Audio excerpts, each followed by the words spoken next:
President Obama praising the U.S. military operation in Iraq before making clear that our involvement there is not over yet.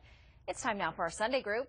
Syndicated columnist George Will, USA Today columnist Kirsten Powers, Fox News contributor Liz Cheney, and Amy Walter from the Cook Political Report. Good Sunday morning to all of you. Amy, I'll start with you. I mean, the president in that moment and those remarks from Martha's Vineyard sounded like a teeny bit of a victory lap. Like we've accomplished our humanitarian mission here, but it is clear. I mean, with airstrikes still going on around the Mosul Dam. That it's not over. Yeah, that it's not over. But to be able to say we've done something. I said we were going to have very strict parameters around it. It was successful, and now we can move on. It continues with the sort of whack-a-mole strategy, I think, from this White House, which is confront the crisis while it's happening, but do not get much more engaged than that, trying to keep the U.S. out of anything that is more direct than that. Well, Liz, I mean, you heard the congressman and senator that we had just before this, both saying that we have to do something decisive with respect to ISIL and ISIS. Nobody wants to think about getting too involved, but it may require that if we don't want them to show up here. Right. No, absolutely, Shannon. ISIS has got to be fought. They've got to be defeated. They can't be contained. And even this limited objective the president set out for himself, we now know that you had Yazidis slaughtered after he declared that it had been a success.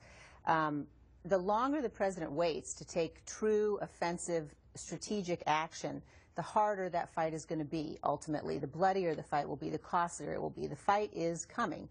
And secondly, the more likely it is that we're going to experience, unfortunately, potentially a mass casualty terrorist attack on the homeland.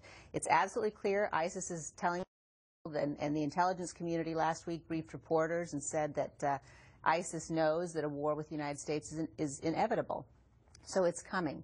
And for the president to be saying things like, I want a solution in Iraq that has no victor and no vanquished, which is what he said last week, you know, I think, frankly, you're to the point now where this is very clearly a dereliction of duty on his part.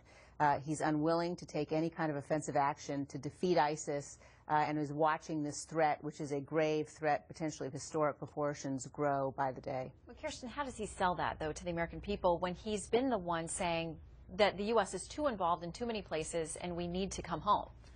Well, he has to sell them on the facts, which is what Lynn just said. I don't think there's a lot of disagreement over the threat that ISIS poses to the United States and poses to the people of Iraq. And if he's going to come out and say, I care about humanitarian issues and I have to come in to save people from a humanitarian crisis, well, there's a lot more work to be done, because he's incorrect when he says that he has somehow dealt with a humanitarian crisis. There are hundreds of thousands of refugees, well, they're internally displaced people. They're actually refugees in their own country right now who don't have food or water or shelter, and who are under threat by ISIS. So I think that he would have to sell that. And look, I think Americans have shown that they're pretty supportive of these airstrikes. Even 65% of Democrats in the Fox News poll supported these airstrikes. So I don't think it's correct to think that Americans won't support doing something. They don't want a full-scale ground war, but they support what he's doing so far.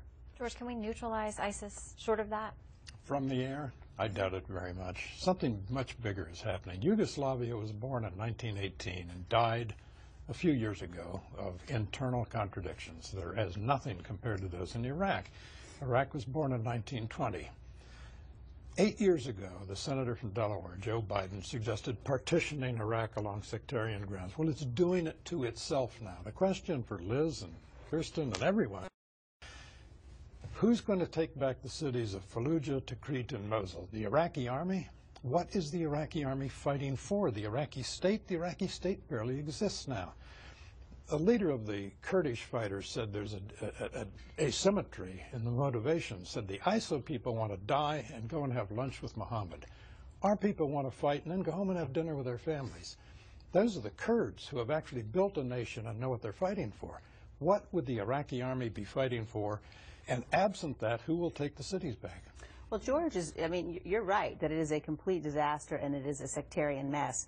But I think that the security of the nation requires that we focus on what is the direct threat to us. And part of the problem with the president's policy to date has been he's been saying, well, we've got to wait until we have a political solution before I'll take action. We've now had a political solution. Maliki is gone. But what we learned with the surge, for example, is that the military action demonstrating to people that we will be there, we will be fighting with them, is critical. And at the end of the day, you know, granting everything you just said about the conditions on the ground, ISIS is a direct, immediate, grave, strategic threat to the security of the United States of America, and the President, as Commander-in-Chief, has an obligation to respond to that. And also, I don't think it is the Iraqi army, it's the Kurds. And fair point about that they're not as, diabolical as ISIS, but they have said that, that they want to fight them. They have been the place where the refugees have been able to flee. They are taking care of them. And they need to be armed. They need to be given more arms than they're being given. And they've been asking for this for years, and really in the last couple months have been very aggressively asking for help. It's one thing, however, to defend Kurdistan. It's another thing to do what the Marines did at terrible cost, which is to take back cities with urban warfare. And I'm not sure the Kurds have an appetite for that. I want to make sure that we touch on the situation in Ukraine and Russia as that continues to heat up. And, there are these new polls you mentioned, how our president is doing on Russia. 74% say not tough enough. And when we were asked, does Putin take Obama seriously, 77% said, no, he doesn't take him seriously. So, Amy, where does that leave us? Well, I thought another interesting thing in this poll was when asked about how Americans think the president is doing on the issue of Ukraine, 20% didn't even have any opinion at all, which I think goes to the heart of the issue here, which is there are a lot of Americans, they see Putin, they think Cold War, it brings up a lot of those memories, but they don't exactly know what's happening in the Ukraine. So judging him purely on is he standing up to Putin or not, that's pretty easy. Saying, well, what should we be doing? What should he be doing in the Ukraine? How do we judge his efforts there? That is much tougher for the American public. So I think it's just an overall sense. Look, so much of what's happening right now in terms of the frustration Americans are having is also based on what's happening at home. There is a very deep frustration that politicians have been spending a whole lot of time talking about what's going on overseas. There's been a lot of talk about how we can help overseas, not enough about helping regular people. So when people at home feel like the domestic issues haven't been solved, they get even more cocooned. And that is part of why you have this war weariness. And even though, as we do have domestic issues raging, and they may not understand the nuances of what's happening in Ukraine and Crimea and Russia and all that, it is still happening. And we do have to give it some attention. So, George, where do we go from here?